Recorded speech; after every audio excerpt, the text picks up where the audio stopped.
Shqipëria vazhdon të jetë një vend i vështirë për të ushtruar profesionin e gazetarit. Rrjeti gazetar të sigurt, Safe Journalists, një platformë rajonale që dokumenton sulmet ndaj gazetarëve, raporton se që nga fillimi i këtij viti, në vendin ton kanë ndodhur 30 sulme, intimidime, kërcënime për jetën dhe lëndime trupore të gazetarëve. Shqipëria ndërkohë ka hapur 24 kapituj nga 35 gjithsej në rrugën e saj drejt anëtarësimit në Bashkimin Evropian. Mes tyre është kapitulli 10, që lidhet me transformimin në digital dhe median, si dhe kapitulli 23, që ka të bëjë me shtetin e të drejtës dhe lirit themelore. Por raportet e organizatave të besuara ndërkombëtare flasin për një situatë të përkeqësuar të lirisë së medias dhe sigurisë së gazetarëve. Në muajin qershor të këtij viti, policia e shtetit në orën 9:20 të mbrëmjes e ka marrë një fëmijë 5 vjeç për ta çuar në jetimore në shtëpinë e Foshnjës në Tiranë, ku ditën e nesërme do duhet vinte babai vet për ta marrë dhe për ta çuar jashtë Shqipërisë. Pas 3 ditësh, kur po ndjeja edhe dhimbje në trupin tim, ju drejtova pas 3 ditësh spitalit të traumës dhe më është thënë që kisha shëmbje të shpatullave, dhimbje të krave, të kyçeve, deri edhe tek këmbët, nga mënyra se si jam trajtuar nga ana e efektivëve të policisë.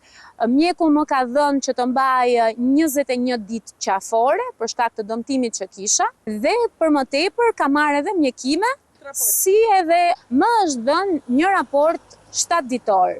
Të nesërme në darkë, pasi sapo kisha përfunduar turnin, sapo kisha përfunduar detyrën dhe misionin tim, jam telefonuar nga komisariati numër 1, nga cili unë njoftova se efektivët e policisë kishin depozituar një kallëzim për mua, ku thuhej se kisha kundërshtuar urdhrin e punojësit policisë dhe kisha fyer dhe ofenduar punonjësit e policisë. Kush e mbron gazetarin sot?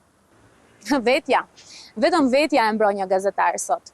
Shqipëria ka dalë nga komunizmi para se unë të lindja, por unë sot ndjej që jetoj ende në një frym komuniste, ku liria e fjalës nuk ekziston, jetoj ende në një frym ku liria e veprimit, e mendimit kritik dhe e të drejtës për të informuar, për të thënë të vërtetën, mungon thellësisht.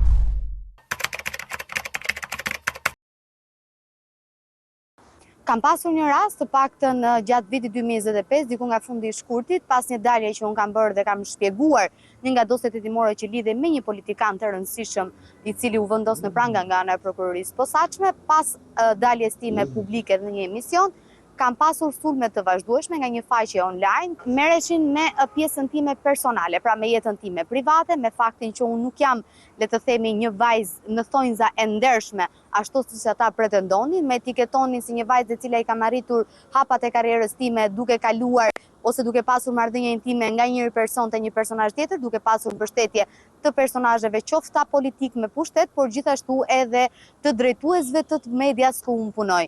Dhe kjo ka qenë, le të themi, një nga fushatat më të gjëra që u bë, sepse gjëja më thjesht për të goditur një vajzë ose një gazetare në territorin e Republikës së Shqipërisë është ta ndërtemosh atë si një vajzë e pamoralshme. Në momentin që ti do të cënosh interesat, qoftë një biznesmeni, qoftë një politikani, apo qoftë edhe të krimit organizuar, askush nuk të del në mbrojtje. Secili, qoftë pronarët, qofshin politika, qofshin edhe grupe të tjera në një farë mënyrë, le të themi, secili do mbrojë interesat e tij.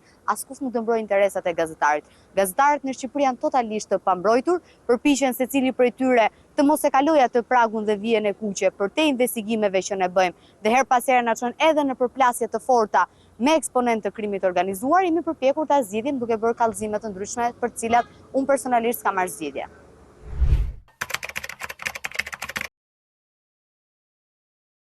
Pasi bëra një shkrim në Media Mbir, në platformën Reporter.al, lidhur me çështjen e inceneratorit të Tiranës, ku kishte implikime bazuar një dosje të SPAK-ut të kryebashkiakut të Tiranës, zotit Erion Veliaj, kontaktova me kryebashkiakun në detyrë në atë kohë për një koment lidhur me gjetjet që kishte artikulli, nuk mora përgjigje dhe artikulli më pas u publikua.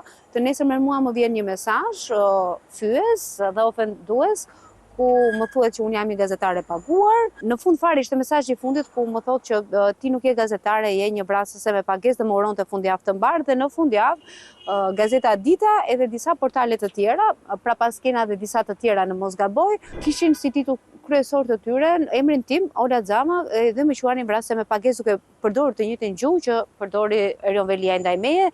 Dhunën po e ndihmojnë ata që heshtin, që nuk ngren zërin, mos reagimi nga ana e mediave të rëndësishme dhe përçarja mes vesh të ne kolegëve, sepse nëse ndodhin fushatat e sulmeve dhe të denigrimit, ku ndodhin? Në portale që drejtohen nga njerëz të ashtu quajtur gazetar. Numri të rinjve që duan të studiojnë gazetari po bie vit pas viti. Por nëse do të ishit në një auditor me student të gazetarisë, çfarë do t'u thoshit? Është një nga profesionet që nuk është monoton, që ka adrenalin, që nuk të mërzitet asnjëherë, por që nuk të bën të pasur. Sulmet ndaj gazetarëve janë në rritje vit pas viti, thuhet në raportin e Skidev, Qendra Shkencë dhe Inovacion për Zhvillim. Vitin e shkuar në Shqipëri u regjistruan 45 sulme të formave të ndryshme, si dhe 10 rapadime pal gazetarët. Rrjeti Safe Journalists u rekomandon autoriteteve publike që të ndryshohet kodi penal, në mënyrë që dhuna e lehtësuar nga teknologjia kundrejt gazetarëve dhe gazetareve të klasifikohet si kundravajtje penale. Ashtu propozohet që gazetarët të njihen si një kategori e posaçme në kodin penal, në mënyrë që ata të përfitojnë nga neni 237, goditje për shkak të detyrës, si dhe neni 238, kanosje për shkak të detyrës.